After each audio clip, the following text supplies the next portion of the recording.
Hello everyone, welcome to Ayush classes. मैं अंकित कुमार आज फिर से लेके आया हूं हमारा करंट अफेयर्स का डे 3 और आज है 12 नवंबर। तो चलो जानते हैं 12 नवंबर के हिसाब से हमारा आज का करंट अफेयर्स क्या है। जैसा कि हम लोग जानते हैं, हम लोग डेली हर क्लास स्टार्ट करने से पहले उस दिन क्या होने वाला है वो जानते हैं। तो आज के दिन क्या हुआ था वो पहले जानते हैं हम लोग। तो आज है हमारा 12 नवंबर, जो कि सेलिब्रेट किया जाता है as a public service broadcasting day, जिसको हिंदी में हम लोग बोलते हैं जन प्रसारण दिवस। तो जन प्रसारण दिवस या फिर कह लो हमारा पब्लिक सर्विस ब्रॉडकास्टिंग डे हम लोग क्यों मनाते हैं। तो आपको ये जान के बहुत ही शौक होगा ना, हम लोग पुराने चीजों को लेके बहुत ही हम लोग उसको संभाल के चलते हैं। मतलब क्या, हम लोग हमारे कल्चर को लेके, हमारे पास के जो गुण है, कल्चर्स है, फोक्स है, हम उसको लेके चलते हैं। हमारा ट्रेंड है या फिर हमारा ट्रेडिशन है। तो उसी तरह हमारे Mahatma Gandhi ji to commemorate the first and only the visit of our father of nation. हमारे फादर ऑफ नेशन कौन है? महात्मा गांधी। महात्मा गांधी जी जो उस दिन, किस दिन, 12 नवंबर 12 नवंबर 1947 में first time all India studio क्या उस समय के जमाने के जो रेडियो थे, तो महात्मा गांधी सिर्फ एक अकेले थे जिन्होंने ऑल इंडिया रेडियो में जाके दिया और क्या किया, भाषण दिया। तो किस चीज का भाषण दिया? To address. तो उस समय देखो 1947 का बात है, वो भी 12 नवंबर का बात है, मतलब देश आजाद हो गया उस समय का बात है। तो उस समय क्या हो रहा था, हमारा देश ना पार्टीशन में बदल रहा था। तो उसी से थोड़ा रिलेटेड है। To address the displaced people. Displace मतलब पीपल क्या, जो अपने जगह से कहीं और शिफ्ट हो गए हैं। तो ये जो डिस्प्लेस्ड पीपल यहाँ पर है, वो यहाँ पर पाकिस्तान वाले लोग। To the displaced people who had temporarily settled at Kurukshetra in Haryana. तो ये उन लोगों के लिए ये महात्मा गांधी ने वहां पर जाके एड्रेस किया था। कहां पर? ऑल इंडिया स्टूडियो में जाके। तो आज हमारे 12 नवंबर में दो इवेंट्स है। पहला तो ये रहा हमारा public service broadcasting day. Second क्या है, चलो करते हैं।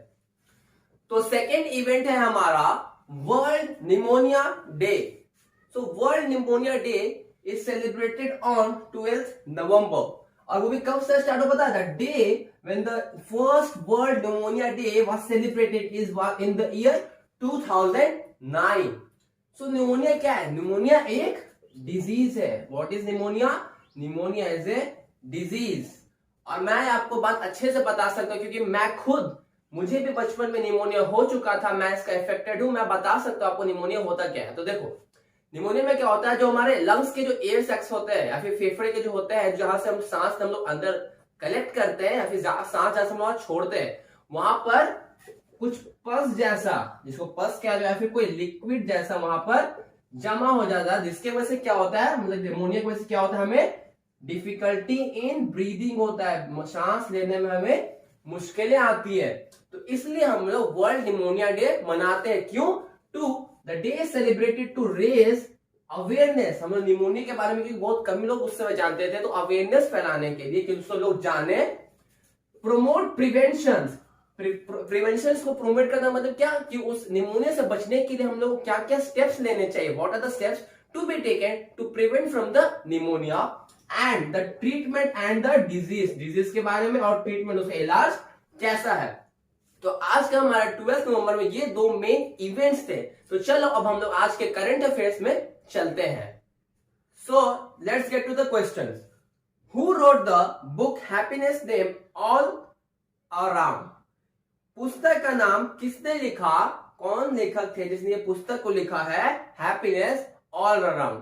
तो आपको ये मालूम है, जान के बहुत ही शौक होगा कि अ 7 ईयर ओल्ड गर्ल, जी हां 7 साल की छोटी लड़की, ओल्ड गर्ल नेम, नाम जरूर याद कर लेना, अभिजीता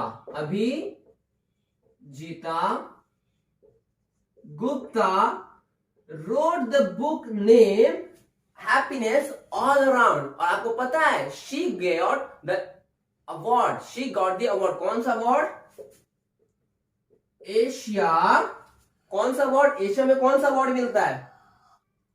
एशिया बुक्स ऑफ रिकॉर्ड्स। उसको पहला जो उसको अवार्ड मिला वो था इसका Asia books of records. And second, she got the international books of international books of records and appreciation, of course उसका हौसला बढ़ाने के लिए appreciation. So the happiness all around book was written by the author named 7-year-old girl Abhijita Gupta, जिसको Asia books of records मिला, साथ ही साथ international books of records and appreciation मिला। एंड इवन इसने ये बुक कंप्लीट किया just only in 3 months। She completed या she wrote her book in just only 3 months। इसने सिर्फ 3 महीने में ये बुक को पूरा लिख के कंप्लीट कर दिया। और आपको पता है ये ऑक्सफोर्ड के द्वारा पब्लिश किया गया, ऑक्सफोर्ड यूनिवर्सिटी जूनियर के द्वारा पब्लिश किया गया, और बच्चे लोग इसे बहुत ही पसंद कर रहे, खुद तो बच्ची है और उसके अलावा बच्चे भी पसंद कर रहे हैं। Who is the prime minister of Bahrain? Bahrain के प्रधानमंत्री कौन है? So who is the prime minister of Bahrain? The prime minister, the PM of Bahrain is PM Khalifa. PM Khalifa पूरा नाम सिर्फ ये नहीं है, पूरा नाम है पीएम खलीफा बिन सलमान। डिंका चिक्का डिंका चिक्का डिंका चिक्का। तो वही पीएम खलीफा बिन सलमान अल खलीफा। बाप रे बाप, नाम है कि क्या है?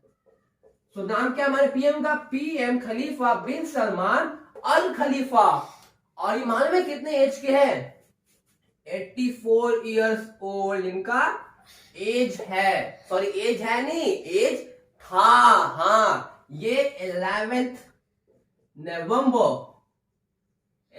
नवंबर एट द एज ऑफ 84 इनका देहांत हो गया। 11 नवंबर क्या? 2020। जी हाँ, जस्ट कल ही इनका देहांत हुआ।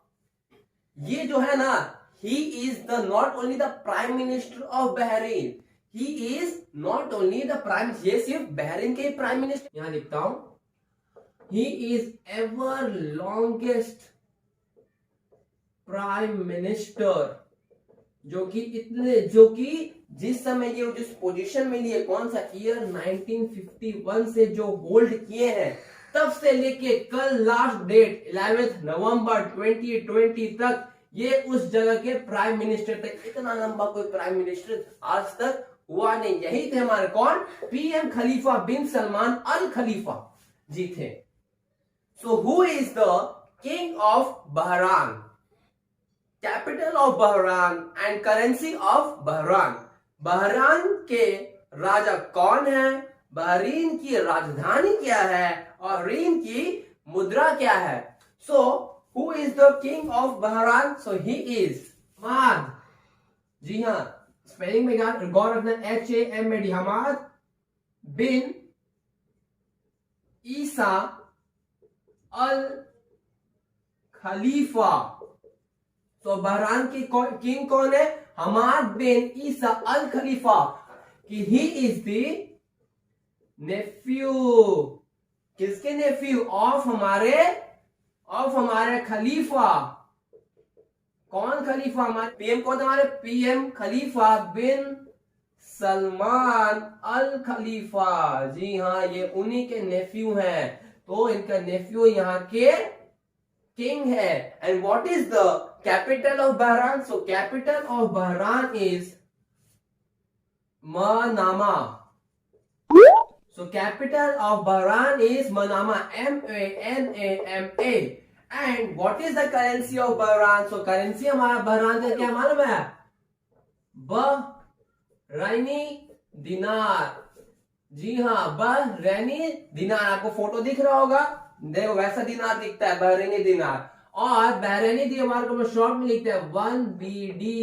So 1 BD is equal to कितना US डॉलर? So 1 बहरैनी दिनार is equal to 2.659 USD dollar.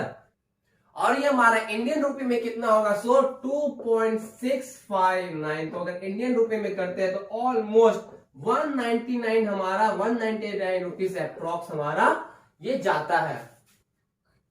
So which country launches the world's first 6G experiment satellite? किस देश ने दुनिया का पहला 6G प्रयोग उपग्रह लॉन्च किया है? क्या ये तो सबको पता है।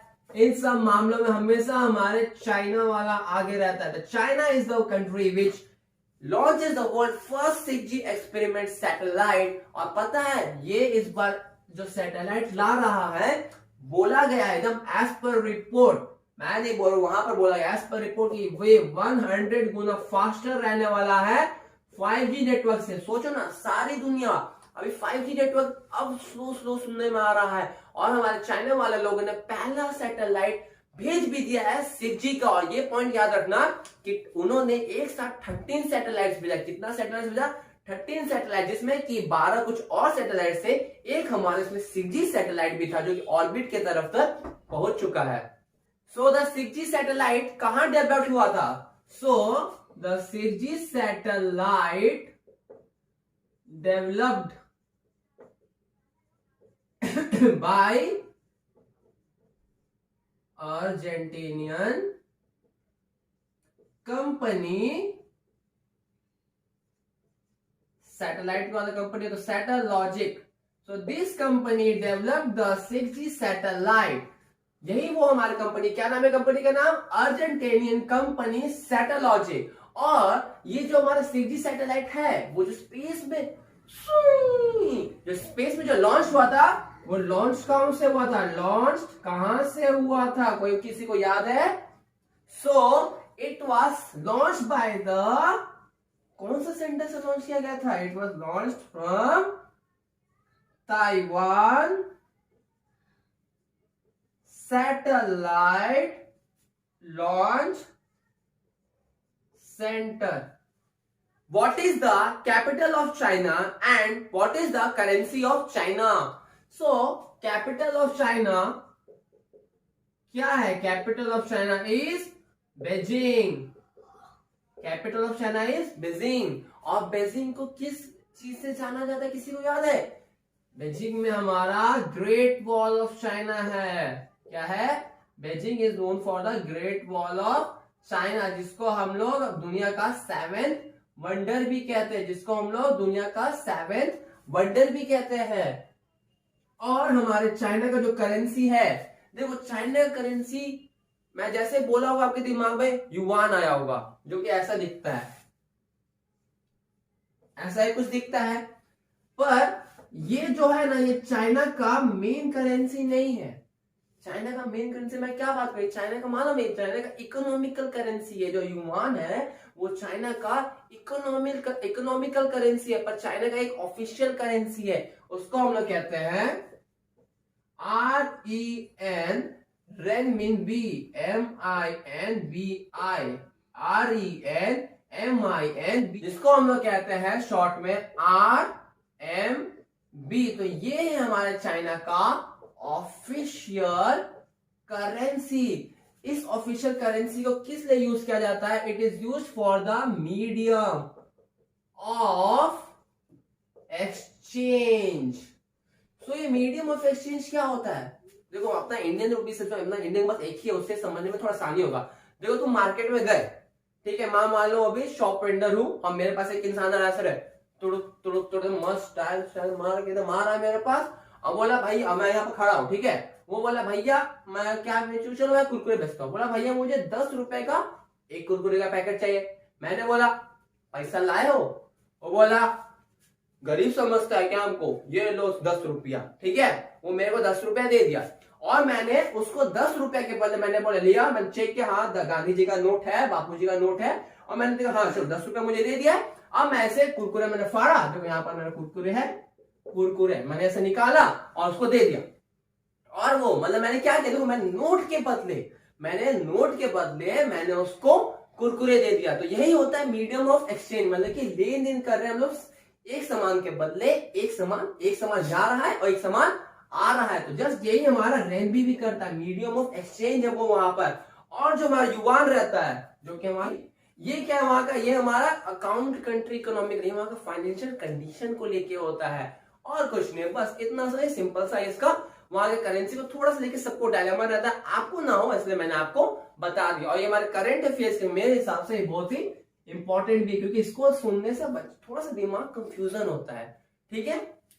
So who is popularly known as the father valleys, पिता घाटियों के रूप में किसे जाना चाहता है? पिता घाटियों सुनने में अजीब है, पर मैं आपको बताता हूं, he is the author and the columnist, he is the author and the column. तो उसका नाम क्या है? उसका नाम है father Carlos Gonzalez Valles SJ. तो इनका नाम है father Carlos Gonzalez Valles SJ. तो यही है हमारे ऑथर एंड कॉम्युनिस्ट, जिसको हम लोग known, he is known as the which is he is known as father valleys. और इन्होंने, ये कौन है? ये जीसस प्रीस्ट है। कहां के? Born in Spain. ही कहां के जन्म है? हाँ जी, ये स्पेन में जन्म। ही रोट गुजराती, यस यही बात है शॉकिंग वाला, ही रोट गुजराती, इंग्लिश, ही, और पता है इसने क्या किया? ही ट्रांसलेटेड, हाँ ट्रांसलेटर का भी काम किया। ही ट्रांसलेटेड मेनी मैथमेटिकल कॉन्सेप्ट्स इन गुजराती। बहुत सारे जो गणित के सम्स थे, कंसेप्ट्स थे, उनको इन्होंने गुजराती में टर्म किया, गुजराती में ट्रांसलेट किया। तो यही हमारे the father Carlos Gonzalez Valles SJ. इसको खत्म करने से पहले मैं आपको एक पॉइंट तो बताना भूल ही गया। अब ये हमारे इस दुनिया में नहीं रहे, इनका देहांत हो गया 9 नवंबर 2020 में। He passed away in 9 November 2020। A model of anti-satellite ASAT missile installed inside the DRDO भवन was unveiled by whom? ये जो क्वेश्चन, ये बहुत ही लेटेस्ट जा रहा है। अगर आपने इंस्टाग्राम या कल एफबी में देखा होगा तो ये पूरे न्यूज में छाया हुआ है। सो डीआरडीओ भवन के अंदर स्थापित एंटी सैटेलाइट एसेट मिसाइल का एक मॉडल किसके द्वारा अनवील किया गया था? किसके द्वारा अनवील किया गया था? So he is our union defence minister Rajnath Singh. So the Union Defense Minister Rajnath Singh unveils the ASAT missile installed inside the DRDO Bhavan. Who is the chairman of DRDO and where is the headquarter of DRDO? So हमारे जो DRDO के कौन हमारे अध्यक्ष है और उसका मुख्यालय कहाँ है? So DRDO के अध्यक्ष जो थे, पहले आप ये जानो, दो है। एक अध्यक्ष होने से पहले वो एक है एरोस्पेस साइंटिस्ट। वो क्या है? Aerospace scientist. उनका नाम है डॉक्टर जी सतीश रेड्डी। इनका नाम क्या है? Doctor G Satish Reddy. So he is our chairman of और डीआरडीओ। और इसका हेडक्वार्टर क्या है? इसका हेडक्वार्टर कहाँ है कोई बताओ मुझे? वो है हमारी न्यू दिल्ली में। तो नेपाल के प्राइम मिनिस्टर कौन है? प्रेसिडेंट कौन है? कैपिटल क्या है वहां का? और करेंसी क्या है? मुद्रा तो मुझे पता है, नेपालीस रुपी है वहां पर, ठीक है, नेपाल वाला रुपी। तो नेपाल के प्रधानमंत्री कौन है? अध्यक्ष कौन है? राजधानी कौन है? और मुद्रा क्या है? मुद्रा मैंने बता दिया। अब प्रधानमंत्री कौन है? So PM of KP Sharma Oli, OLI। ये हमारे ओली, पता नहीं कैसा टाइटल लोग रखता है, मुझे नहीं पता। केपी शर्मा ओली। और वहां के प्रेसिडेंट कौन है? तो वो वहां की है, वो कौन है? एक लड़की है। और लड़की जी का नाम क्या है? विद्या, BIDY, विद्या देवी भंडारी। बहुत भार लेके रखती हैं, इसलिए उनका नाम रख दिया गया है विद्या देवी भंडारी। प्रेसिडेंट है भाई, बहुत अच्छा खासा पोस्ट है, बहुत उनको संभालना पड़ता होगा। और वहां का कैपिटल क्या है? Capital of Nepal Kathmandu. और काठमांडू किस लिए फेमस है पता है? Kathmandu is famous for his religious monuments, Kathmandu is famous for its religious monuments. तो अगर कभी नेपाल में जाओ तो काठमांडू का मॉन्यूमेंट जाके जरूर देखना। Who is the minister of information and broadcasting? सूचना और प्रसारण मंत्री कौन है? तो कौन है हमारा मिनिस्टर जो इंफॉर्मेशन और ब्रॉडकास्टिंग का केयर टेकर, या फिर मिनिस्टर तो केयर टेकर होता है जो उसको संभालता है, तो वो कौन है? Prakash Keshav Javadekar, and he is born on 13th January 1951। he born on 13th January 1951। और ये किस पॉलिटिकल पार्टी के हैं? ये किस पॉलिटिकल पार्टी के हैं? तो ये पॉलिटिकल पार्टी है of BJP, Bharatiya Janata party. भाई समझ में, भारतीय जनता पार्टी में सब अच्छे बॉडीज में मस्त एकदम कमल उगा रहे हैं। तो फ्रेंड्स, आज हमारा करंट अफेयर्स का डे 3 8 नवंबर 2020 खत्म होता है। तो अगर आपको मेरा वीडियो पसंद आया तो प्लीज लाइक करना और अपने फ्रेंड्स का जरूर शेयर करना। और अगर आप हमारे चैनल में नए हो तो सब्सक्राइब बटन को दबाना और उसके बगल में जो घंटी वाला आइकन है उसे जरूर दबाना और ऑल सेलेक्ट करना, ताकि हमारी सारी अदर नोटिफिकेशन आपकी तरफ आती रहे। तो चलो टाटा, बाय बाय।